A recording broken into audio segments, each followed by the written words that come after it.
Hello everyone, welcome back to my YouTube channel. My name is Daniel, and today in this video we'll be covering my round 1 game from an over-the-board rapid tournament I actually played yesterday. This was a CFC rated rapid tournament, and this is actually something peculiar. You'll see that there are actually 2 ratings I have at the time. The reason for this is because I'm actually not too sure which rating they're actually going under. The reason being, my actual CFC rapid rating is 1110.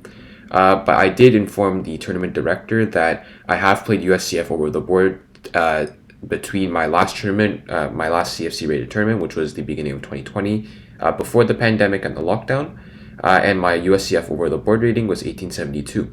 So they did use my 1872 rating for pairings, so I'm not too sure which rating they're going under. I guess we'll find out when I get my actual rating back. As I mentioned, this was an over-the-board tournament. This was actually my 4th over-the-board tournament ever since after the pandemic, pretty much. So nerves were still a bit of a factor for me, which you actually see in this first game. My opponent's rating wasn't too high, and I still managed to make a bit of a mistake here and there and make the position a bit dubious for myself. So without further ado, let's take a look at what happened. So I'm playing black here. So my opponent c4. Here I go for my King's Indian setup. Here he plays bishop to f4, so I try to get an e5, which is why c6 is useful. I try to get queen c7 and e5 ideas. Here I play knight h5, queen to... after castles, here I considered playing queen c7, but I thought there were maybe some ideas of c5 at some point, which were a bit annoying. So I didn't go for this. So here I play knight h5 after castles. My opponent castles. Here I play knight to h5, hitting the bishop. The idea is that now when the bishop moves, it's no longer controlling e5, so I can push e5. My opponent here plays bishop e3, and I shove forward with e5, gaining some space. Now I have generally nice central presence with my pawns. My opponent pushes d5, knight b6. Idea is hitting the c4 pawn and putting some more pressure on this d5 point. I can bring my knight back at some point, put some more pressure here. Knight to d2. And here is an example of my nerves getting the better of me. Here I randomly just play f5, completely forgetting the fact that the c6 pawn is not sufficiently defended, as there is a pawn as well as a bishop here, and I only have a pawn to recapture. My idea with f5 though was to maybe get in f4, which was the idea of knight h5 to begin with, and then soften up my opponent's kingside structure. So here, as I mentioned, I lose a pawn. Takes. These are all self-explanatory. Knight a4 was to protect b2. Here my opponent plays rook c1 and already starts to go wrong a little bit. Here I play bishop d7 because originally in this position, it was around plus 1.5, around plus 1.2 to 1.5-ish for my opponent. A couple moves later, in this position, it's already back down to equal, if not, I'm slightly better. Here, bishop to d7, hitting the knight. Idea is that, let's say some random move is played, and I can take here, firstly. There are also other threats in the position. f4, for example, to weaken up my opponent's kingside structure.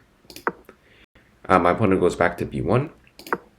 Here I play queen to a5, hitting the knight again. Another move in this position is to play e4. I also considered this. The idea is to open up this dark square bishop, putting some more pressure on this b2 point. And this knight is still going to fall off probably, unless it goes back to c3, where I can maybe even take and then damage my opponent's pawn structure. And then they'll have this really ugly doubled isolated pawns here. So here, this didn't happen though. Here, after rook to b1, I play queen to a5, double attacking the knight. My opponent goes back to c3. And here I push e4. Now I have 2 pieces on this knight. Some pressure here on the b file. Can maybe even swing my rook over, bring my knight back, attack this bishop, which actually happens in the game. Knight to b3, attacking my queen. Here I play queen to b4.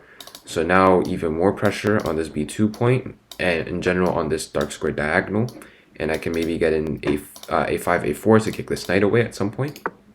Queen to c2, a fine move, protecting this knight again. Here I slide my rook over, putting my rook opposite the queen.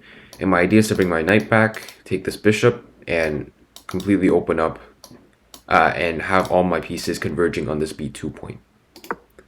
Rook to d1. Here I drop my knight back to f6. Rook to c1. This move I didn't really understand, so I just started with my plan of a5. After all of my pieces are already set. All of my pieces, they're all really nicely placed. This knight's about to come in. This bishop could push some pressure.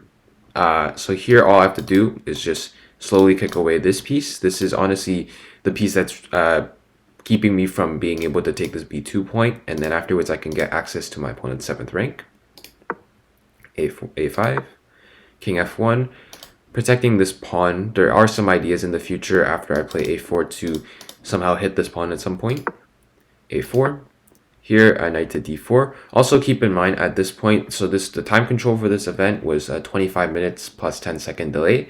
At this point in time, we have both around 3 minutes left on our clocks. And after this move, I think both of us thought for another 2 minutes, and we were both down to around a minute now. And then here, after this massive trade, my opponent actually blunders immediately due to really low time.